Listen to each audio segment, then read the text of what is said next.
Secret Diaries. The Diary of Shadows.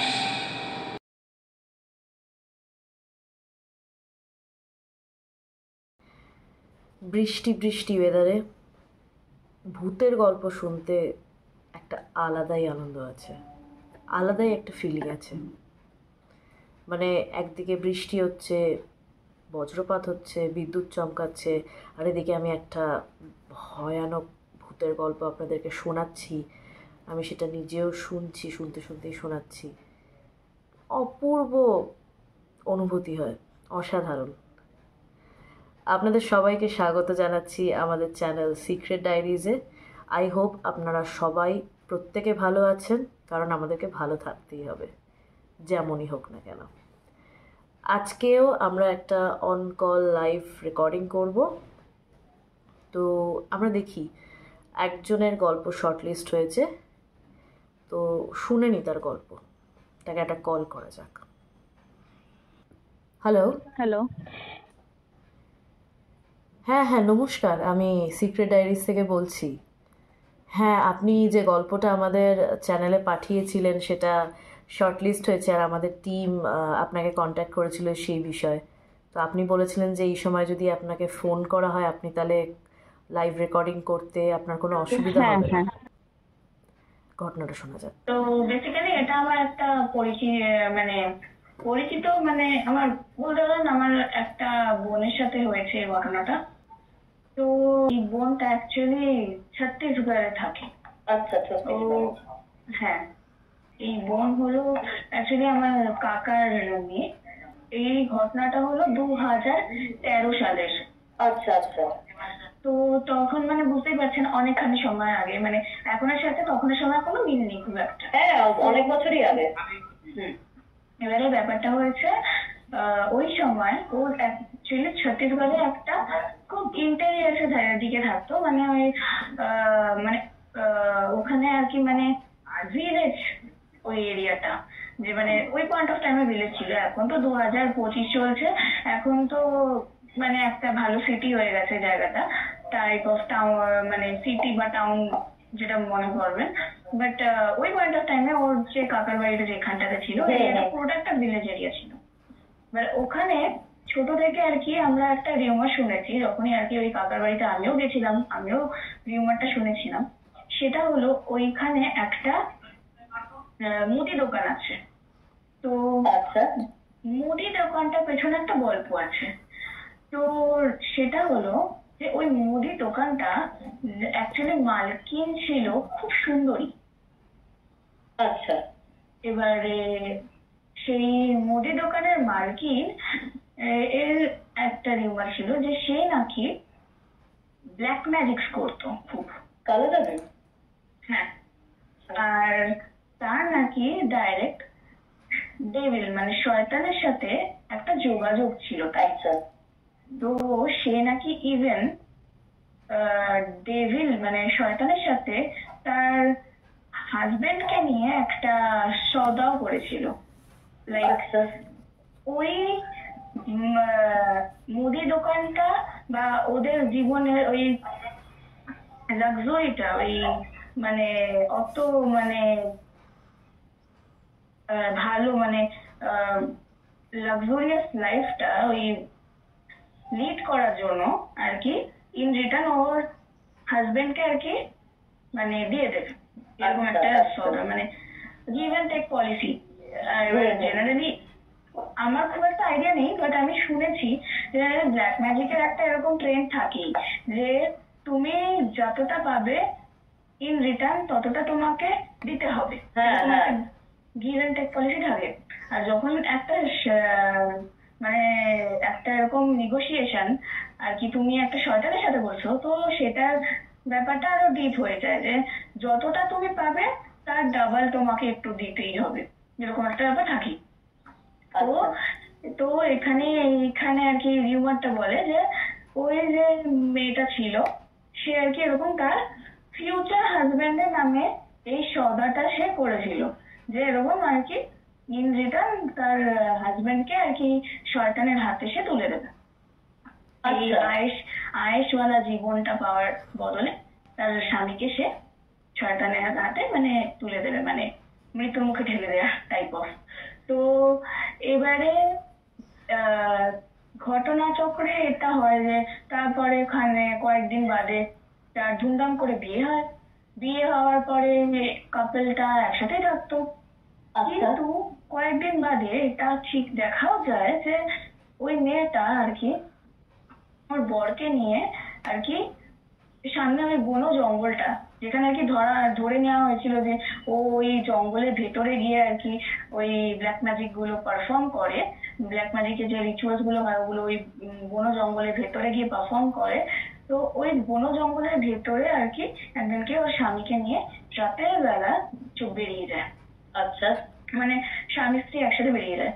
তখনই লোকজনের একটা ধারণা হয় তাহলে কি ও যেটা আমরা ভাবতাম বা শুনেছিলাম সেটাই কি ঠিক, তাহলে কি ও শয়তানের কাছে নিজের হাজবেন্ডকে তুলে দিতে চাচ্ছে, এরকম একটা ধারণা হয়। ঠিক তাই, এরকম ওরা চলে গেছে, একদিন গেল, দুদিন গেল, 3 দিন হয়ে গেল, কাপলটা ফিরে আসে না। তারপরে 3-4 দিন বাদে ফাইনালি ওই বন জঙ্গলের ভেতর দিকে একটা নদী ছিল। আচ্ছা ওই নদীর পাশের ঘাটের মধ্যে একটা ডেড বডি পাওয়া যায়। তারপরে ওই মানে যারা আর কি মানে গ্রামের লোকজন যারা আর কি ওই জঙ্গলের ভেতর থেকে ওই মানে তখনকার দিনে তো কাঠুরে অনেক বেশি ছিল, উড কাটার যারা আর কি গাছ কাটতো, তো ওরাই আর কি ভেতর দিকে আর কি ওখানে আর কি ভোর বেলায় আর কি কাজে বেরিয়ে দেখে ওখানে ওই নদীর পাশে ঘাটের মধ্যে একটা ডেড বডি। এরকম মৃতদেহটাকে দেখে কাছে গিয়ে রেকগনাইজ করার পর তারা দেখে ওটা হলো মেয়েটার মৃতদেহ। ও ছেলেটার মানে তার হাজবেন্ডকে ত্রিসীমানায় কোথাও দেখা যায় না, কোথাও না। এবার কেউ জানে না যে কিভাবে তার হাজবেন্ড কোথায় কোথায় চলে গেল, মেয়েটা কি করে ওরকম ভাবে মরে গেল।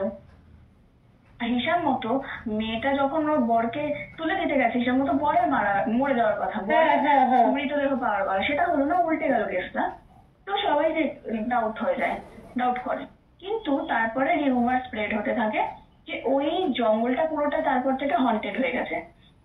ওই জঙ্গলের মধ্যে নাকি ওই মেয়েটার আত্মা নাকি ঘুরে বেড়ায়, ওই আর সবাইকে ভয় দেখিয়ে বেড়ায়। যেই ওই জঙ্গলের ভেতরে যায় সেই নাকি বেঁচে আর ফেরে না। ওই মেয়েটা নাকি তার উপরে কালা জাদু প্রয়োগ করে, ওই মানে মানে সে আর কি মানে বলতে পারেন মারা যাওয়ার পরেও অতৃপ্ত হয়ে কালা জাদু তাদের উপর প্রয়োগ করে। তো এরকমই আর কি আমার বোন মানে কাকার মেয়ে যার কথা বলছিলাম, ওর নাম হলো মানে আমি ওর নাম প্রকাশে ইচ্ছুক না, তা আমি একটা নাম দিচ্ছি, ওর নাম হলো শ্রুতি। আচ্ছা আচ্ছা তো শ্রুতি আর কি, শ্রুতি আর ওর দাদা মানে আমার ভাই ওরা দুজন আর কি মানে শ্রুতি আর ধরে নিন অভিজিৎ আর কি এই কথাগুলো রিউমার্স গুলো খুব একটা বিশ্বাস করে না সাকসেসফুলি। ওই হয় ইয়ং যারা টিনেজার্স হয় তাদের তো আরো বেশি করে মানে একটু বেশি ওভার স্মার্ট হয় না, তো ব্যাপারটা হয় কি বাজিয়ে রাখার চেষ্টা করে। তো ওই কারণে ওরা একদিনকে রাতের বেলা ওই জঙ্গলের ভেতরে যায়। আচ্ছা জঙ্গলের ভেতরে যাওয়ার পর হঠাৎ করে কি হয় ওই একটা এরকম দুবার শব্দ পাওয়া যায়। কিরকম ধরনের? সেই শব্দটা আর কি কেউ একজন জিজ্ঞেস করছে কোন হ্যাঁ, হিন্দিতে? হ্যাঁ আচ্ছা মানে কে ওখানে, ছত্তিশগড়ে তো নর্মালি মানে বাঙালি তো থাকে না, তো বাঙালি খুব কম।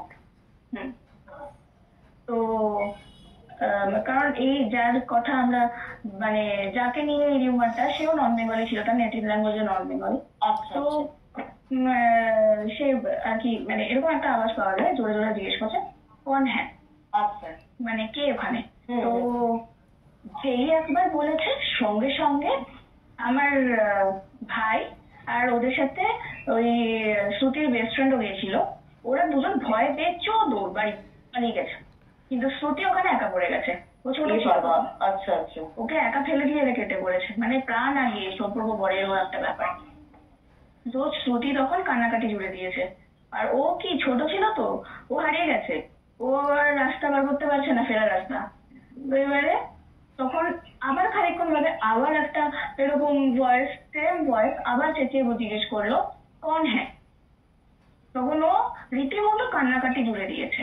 তারপরে খানিকক্ষণ বাদে ও আর কি কাঁদতে কাঁদতে খানিকটা এগিয়ে গিয়ে দেখে একটা মহিলা, একটা মহিলা ছায়া মূর্তি, আচ্ছা আচ্ছা চুলটা এরকম খোলা, শাড়ি পরে দাঁড়িয়ে আছে।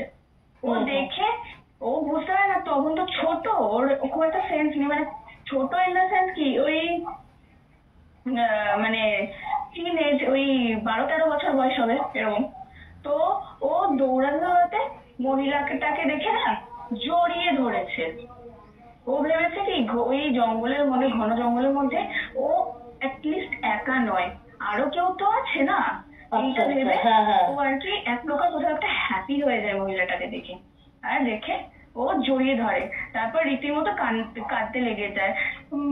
তারপর বলতে লেগে যায়, মানে মহিলাটা কিছু বলছে না, ও বলতে লেগে গেছে যে ভাগ্যিস তুমি এখানে আছো, আমি তো একা পড়ে গেছিলাম, তুমি জানো আমার নিজের দাদা এরকম আমাকে ফেলে দিয়ে পালিয়ে গেছে, আমার নিজের বেস্ট ফ্রেন্ড আমাকে ছেড়ে দিয়ে পালিয়ে গেছে, আমার বেস্ট ফ্রেন্ডের কথা নয় ছেড়ে দিলাম, ওর সাথে রক্তের সম্পর্ক নেই, আমার দাদা আমাকে ফেলে দিয়ে পালিয়ে গেছে, ভাগ্যিস আমি তোমাকে পেয়েছি বলে কাঁদতে লেগে গেছে। মানে ও পুরো অসহায় তো, ওরকম ভাবে কান্নাকাটি করছে, রীতিমতো মহিলাটা পা ছুঁয়ে তারপরে কাঁদতে লেগে গেছে, বলছে প্লিজ তুমি আমাকে হেল্প করো, আমি না একদম হারিয়ে গেছি, এরকম ভাবে কাঁদতে লেগে গেছে। আচ্ছা তখন নর্মাল মহিলাটা, নর্মাল একদম নর্মাল দেখতে, তখন মহিলাটা বলেছে তুমি থাকো কোথায়। তারপরে শ্রুতি আর কি ওর বাড়ির ঠিকানাটা বললো এই মহিলাকে। তখন মহিলাটা বললো ঠিক আছে চলো, আমি তোমাকে বাড়ি অব্দি ছেড়ে আসছি বলে শ্রুতিকে নিয়ে ওই জঙ্গল থেকে বের করে দিয়ে ওই বাড়ির দিকে ছেড়ে দিয়ে আসছে। তখন শ্রুতি বলছে তুমি বাড়ি যাও না, তুমি বাড়ি যাও, মহিলাটাকে বলেছে। তখন মহিলাটা বলছে না আমি বাড়ি যাবো না। তখন শ্রুতি বলছে কেন, বলছে কারণ আমার তো এখন ওয়াকের টাইম, আমি এই সময় রাতের বেলা একটু হাঁটি এখানে। তখন শ্রুতি তখন বলছে না না তুমি বাড়ি চলে যাও, এরকম ভাবে ঘুরে বেরিও না, আমি শুনেছি জানো তো ওই যে ডাইনিটা আছে, মানে ওই ওই যাকে নিয়ে রিউমারটা রয়েছে তাকে তো সবাই ডাইনি কনসিডার করছে, যেহেতু ধরে নিচ্ছে হাজবেন্ডের বডি বা হাজবেন্ডকে কিন্তু খুঁজে পাওয়া যায়নি, কিন্তু ধরে নিচ্ছে ইনস্পাইট অফ ওই মেয়েটা মৃতদেহ পাওয়া সত্ত্বেও লোকজন ধরে নিচ্ছে ও হয়তো ওর হাজবেন্ডকে খেয়েছে। ঠিক আছে, তো তাই জন্য সবাই ওকে ডাস্টবিন মানে ডাইনি বলে কনসিডার করছে। তো বলছে ওই যে ডাইনিটা আছে না, আমি শুনেছি ও খুব খারাপ, ও জঙ্গলের মধ্যে এই সময় রাতেবেলা ঘুরে বেড়ায়, ও কিন্তু কারোকে ছাড়ে না, তুমি বরং বাড়ি চলে যাও, আর নয়তো ও তোমার ক্ষতি করে দেবে, ওই মহিলাটাকে বলছে। তখন মহিলাটা বলছে কে ডাইনি? তখন শ্রুতি বলছে আরে এই তো সবাই গ্রামের লোক বলে না, বলা বলি করে তো, বলে ও সব গল্পটা যা যা রিউমার আর কি রটে পুরো গল্পটা আর কি ওই মহিলাকে বলে। তখন মহিলাটা বলছে ও আচ্ছা আচ্ছা বুঝলাম, না কিছু হবে না আমার, আমি অনেক বেশি সাহসী, আমার কিছু হবে না, তুমি আমার চিন্তা করো না, তোমার বরং বাড়ি ফিরতে লেট হয়ে যাচ্ছে, তুমি বরং ঘরে যাও, তুমি বাচ্চা মানুষ, হারিয়ে যেতে ভাগ্যিস দেখা হয়ে গেল, আমি তোমায় পৌঁছে দিলাম, তুমি বরং নিজের চিন্তাটা করো, তুমি বাড়ি যাও বলে ওকে ছেড়ে দিয়ে চলে যাও। আচ্ছা তারপরে যথারীতি শ্রুতি বাড়ি চলে যায়। বাড়ি চলে যাওয়ার পর ওর তখন না ওই মহিলার বিহেভিয়ার, ওই মহিলাটা এত কেয়ারিং ভাবে ওকে ট্রিট করেছে, এটা কোথাও একটা ওর খুব ভালো লাগে। তো পরের দিন ও আর কি মনে মনে ওই মহিলার সাথে দেখা করতে চায় বলতে পারেন। তো তখন আর কি ও আর কি ভাবতেই রাতের বেলা ও দেখে কি মহিলাটা ওর বাড়ির সামনে এসেছে, ও দেখে দৌড়াতে মহিলাটা পেছনে গেছে, মহিলাটা তারপর ওকে দেখে পেছন ফিরে চলে যাচ্ছে হেঁটে হেঁটে, ও মহিলাটার পেছন পেছন যাচ্ছে, মহিলাটা আগে না ও পেছনে চলে গেছে, ও খেয়ালই করেনি মহিলাটাকে ফলো করতে করতে ও রীতিমতো ওই ঘাটের কাছে চলে গেছে, যেই ঘাটের কিনারায় যাওয়া নিষেধ, সেই ঘাটের কিনারায় পৌঁছে গেছে। তখন তো পৌঁছে গিয়ে ভয় পেয়ে গেছে, তারপর মহিলাটা ওর দিকে তাকিয়ে বলছে কি হলো তুমি আবার এখানে চুপে পড়েছো, এরকম ভাবে ওকে বলছে। তখন শ্রুতি বলছে না আসলে আমি তো তোমার পেছন পেছন এসছি। তখন মহিলাটা হেসে বলছে যে কেন আমার পেছন পেছন কেন এসছো? তখন বলছে না আসলে তুমি তুমি তো রোজ এখানে ঘুরে বেড়াও বলো, আমি তাই ভাবলাম আমি তোমাকে অ্যাকম্পানি করবো, আমার না তোমাকে খুব ভালো লেগেছে, তুমি কত ভালো, এরকম এরকম ভাবে বলেছে। তখন মহিলাটা আবার এসে বললো, দেখো তুমি তো ছোট মানুষ, এরকম ভাবে দুমদারাক্কা ঢুকে পড়ো না, তোমার ক্ষতি হয়ে যাবে আদারওয়াইজ, তুমি চলো তোমাকে আবার আমি বাড়িতে ছেড়ে দিয়ে আসি বলে ওকে নিয়ে আবার বাড়িতে ছেড়ে দিয়ে এসছে। ঠিক আছে, এইরকম হয়েছে। কিন্তু এই যে মহিলাটা এত কনসার্ন, এত কেয়ারিং, মায়ের মতো করে ট্রিট করে, কোথাও একটা শ্রুতির অ্যাটাচমেন্ট হতে লেগে গেছে মহিলাটার প্রতি। তারপর কয়েকদিন বাদে আর কি আবার মানে এরকম, তারপর বার কয় কি ও আর কি মহিলাটার সাথে দেখা করে, কথা বলে, এরকম হয়।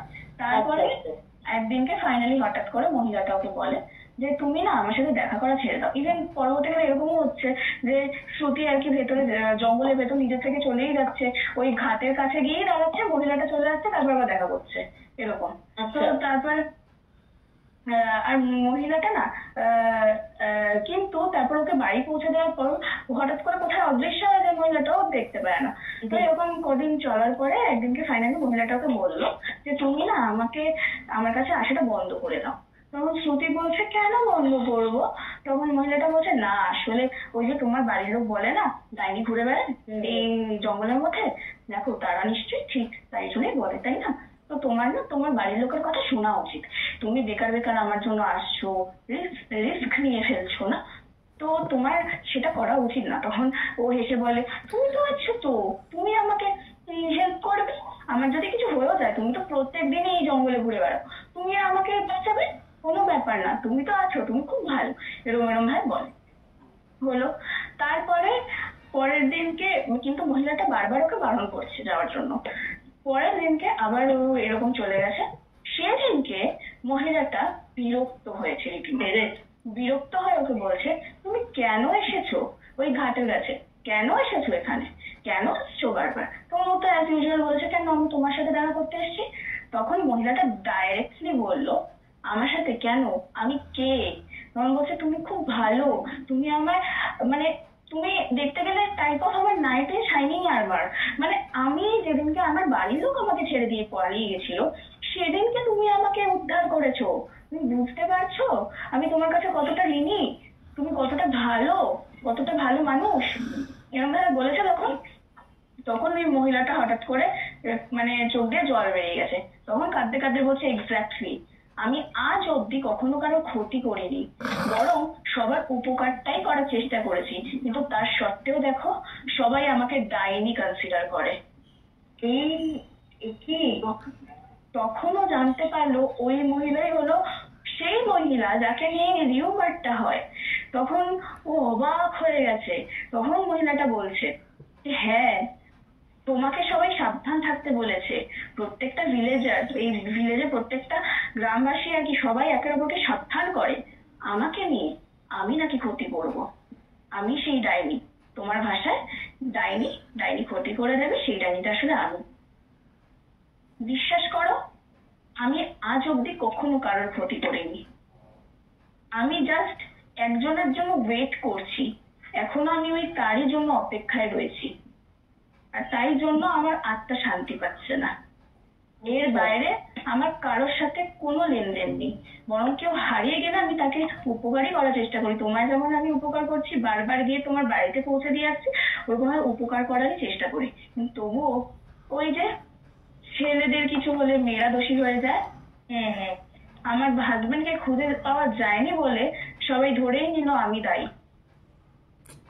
কিন্তু আমি যে কিরকম সেটা কেউ কিন্তু ভাবলো না। এদিকে আমারই দেহটা কিন্তু আগে উদ্ধার হলো, আমাকে একটা মিথ্যে অ্যালিগেশন দিয়ে দেওয়া হলো, মিথ্যে অভিযোগে সারা জীবন আমাকে দায়ী করা হলো। আমি কিচ্ছু চাই না, বিশ্বাস করো, আমি জাস্ট যার জন্য অপেক্ষা করছি সে একবার চলে আসলে আমি মুক্তি পাবো, এই বলে ওই মহিলা অদৃশ্য হয়ে যায়। তারপর থেকে শ্রুতি আর ওই মহিলাকে দেখতে পায় না, জঙ্গলে গেলেও আর দেখতে পায় না। ওই মহিলা আর কি ওই জঙ্গলে ঘুরেই বেড়াচ্ছে, ওই কারো একজনের জন্য অপেক্ষা করছে, সেটা ঠিক কে জানা যায়, ঘুরে বেড়াচ্ছে আর কোনো নেই। এই ঘটনাটা হওয়ার পরে শ্রুতির এত খারাপ লেগেছিল ওই মহিলার জন্য, মানে ও ফিল করলো যে মানুষটা মানে যেই হোক না কেন, যে এন্টিটি হোক না কেন, সে নিরীহ, দোষ নেই, কোনো ক্ষতি করবে না কারণ। ক্ষতি করবে না, মহিলাটা ডাইরেক্টলি বলছে। আর সমস্যাটা কি বলতো, কেউ মারা গেলেই, তার আত্মা শান্তি না পেলেই ধরে নেওয়া হয় সে ইজিলি হয়ে যাবে। হ্যাঁ, কেন কোনো প্রেত কি মানে ভালো হতে পারে না? এই কনসেপ্টটাই তো ভুল। সব সব প্রেত কিন্তু এক হয় না, না, ভালো কেউ হয়। তারপর থেকে ওর খুব খারাপ লেগেছিল ওই মহিলার জন্য। ইভেন বলছে আজও আর কি, এখন তো ওই জায়গাটা শহর হয়ে গেছে, যেই গ্রামটা ছিল আগে, হ্যাঁ, হ্যাঁ। কিন্তু ওই জঙ্গলটা আজও নাকি কাটা হয়নি এই ভয় যে ওই মহিলা নাকি ক্ষতি করে দেবে। আর আজও ওই ঘাটের ধারে যেতে কি সবাই ভয় পায়, ওই মহিলা দেখা পেয়ে যাবে এই ভয়তে। কিন্তু ও বুঝে গেছে ওই মহিলা কোনো এরকম বদ উদ্দেশ্য নেই, না। ওই মহিলা সম্পূর্ণ নিরীহ। বেকার একটা মানে অ্যালিগেশনে আর কি উনি ফেঁসে গেছে। মানে ফেসে গেছে। গল্পটা ভয়ের থেকে বেশি দুঃখের। মানে এই গল্পের মাধ্যমেও আমরা এটা স্পষ্ট বুঝতে পারলাম যে এখনও সমাজে যদি ছেলেদের কিছু হয় তাহলে দোষ পড়বে মেয়ের ওপরেই। একটা মেয়েকেই দোষী মানা হবে, তার দোষ থাকুক বা না থাকুক। আমারও আপনাদের কাছে একটা প্রশ্ন আছে যে এই যে এই মহিলা বলে গেলেন যে শ্রুতিকে শেষ সময় যেটা বলল যে আমি একজনের অপেক্ষায় আছি, সে এলেই আমি মুক্তি পাবো, আপনাদের কি মনে হয় ও কার অপেক্ষায় এখনো বসে আছে? কার অপেক্ষা করছে যে এলে ওর মুক্তি হবে? আপনারা যে যা আপনাদের যাদের যা মনে হয় আমাকে ডেসক্রিপশন বক্সে লিখে জানাবেন।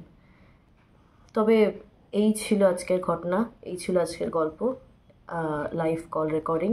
আপনারাও যদি কেউ লাইভ কল রেকর্ডিং করতে চান তাহলে ডেসক্রিপশন বক্সে আমার হোয়াটসঅ্যাপ নাম্বার, আমার ইনস্টাগ্রামের লিঙ্কের চ্যানেলের লিঙ্ক দেওয়া আছে। ইভেন আপনারা যদি চান এরকম লাইভ কল রেকর্ডিং করবেন সেটাও পসিবল, একটা ফোন করতে পারেন, বা প্রথমে আপনারা যে ঘটনাটা বলবেন সেটা ভয়েস ওভারে আমাকে হোয়াটসঅ্যাপে পাঠিয়ে তারপরে যদি আমাদের টিম সেটা যদি শর্টলিস্ট করে, শর্টলিস্টে যদি আপনার নাম ওঠে তাহলে আমি আপনাকে পার্সোনালি কন্ট্যাক্ট করব, করে আমরা এরকম ধরনের একটা লাইভ কল রেকর্ডিংয়ে আসতে পারি। আর কেউ যদি চান যে লাইভ কল করবেন না, আমি আপনার ঘটনাটা পড়ে শোনাবো, তাহলে তাও করতে পারেন। অডিও করে পাঠিয়ে দিলেন, সেটা আমরা প্রথমে পড়ে শুনলাম, দেখলাম, তারপরে যদি সে গল্প বাছাই হয় আমি পড়ে শোনাবো আমার চ্যানেলে। তো আজকের গল্পটা ছিল এই অবধি। দেখা হবে আপনাদের সাথে আবার পরবর্তী এপিসোডে আর একটা নতুন গল্প নিয়ে বা একটা নতুন কল রেকর্ডিং নিয়ে। ততক্ষণ শুনতে থাকুন আর দেখতে থাকুন। শুভরাত্রি।